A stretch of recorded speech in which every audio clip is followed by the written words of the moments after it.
दोस्तों देखिए, काजल राघवानी कल ज़्यादा पैनिक होकर लाइव आई थी और लाइव भोजपुरी बवाल शो में जिस तरीके से उनको दबाया जा रहा है, वो भोजपुरी इंडस्ट्री में भले ही काम करती है लेकिन सी इज़ फ्रॉम गुजरात।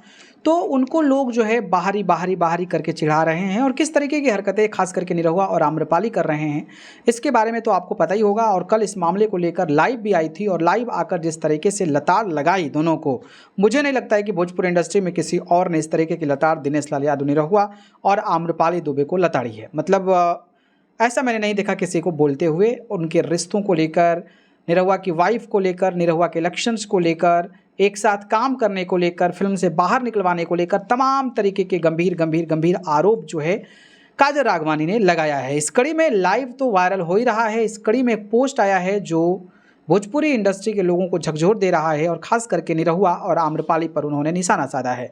उन्होंने अपने इंस्टाग्राम स्टोरी पर एक पोस्ट डाला है जो मैं आपको लगा दूंगा और पढ़ के बता दे रहा हूँ।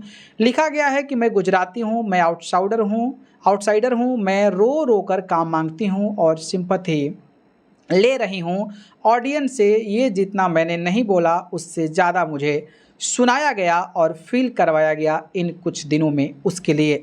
यानी कि इनका ये कहना है कि मैं गुजरात से हूँ, मैं आउटसाइडर हूँ और ये मैं रो रो कर लोगों से काम मांगता हूँ, सिंपैथी लेकर काम मांगता हूँ। इस तरीके का आरोप जो है उन पर लगा है।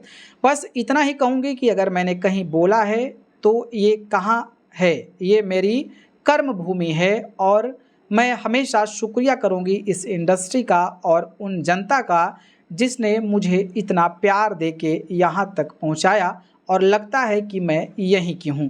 यानी कि इनका ये कहना है कि उन्होंने भले ही ये चीज़ें कही है लेकिन वो इस मिट्टी से प्यार करती है, इस कर्म भूमि से प्यार करती है। शुक्रिया अदा हमेशा कर रही हैं कि उन्होंने 16 साल जो है इस इंडस्ट्री में काम किया हो, क्योंकि हर चीज़ अपनी है। 16 साल इंडस्ट्री में काम करके भोजपुरी में। लेकिन एक बात कहूँगी, अगर मैंने यहाँ की जनता, यहाँ के मिट्टी को, यहाँ के धरती को, इंडस्ट्री को अपनाया होता, नहीं मना होता, तो इतने साल मैं इस इंडस्ट्री में नहीं रह पाता। मेरा कहना है कि भाई अगर मैं ऐसे तरीके का नहीं किया होता, मैं अपने कर्म भूमि को, भोजपुरी को नहीं मानता, तो मैं इतने साल तक नहीं रह पाता।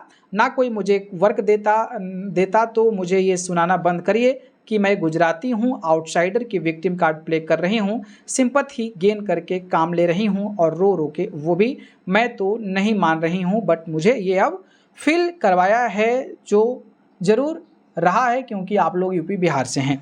यानी कि वो बार बार मतलब उनको पिंग किया जा रहा है, टोका जा रहा है कि भाई तुम बाहर से हो, तुम रो रो के काम ले रही हो।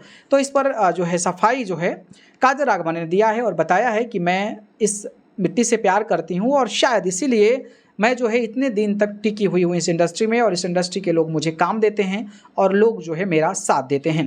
बाकी जिस तरीके से काजल राघवानी ने एक बार लाइव के बाद ये अपना पोस्ट लिखा है, उस पर आपकी राय क्या है कमेंट करके बताइएगा। और ऐसे इंटरेस्टिंग वीडियोज़ के लिए हमारे चैनल भोजपुरी में को सब्सक्राइब करके जुड़ रहिएगा। आप सभी का बहुत बहुत धन्यवाद। नमस्कार।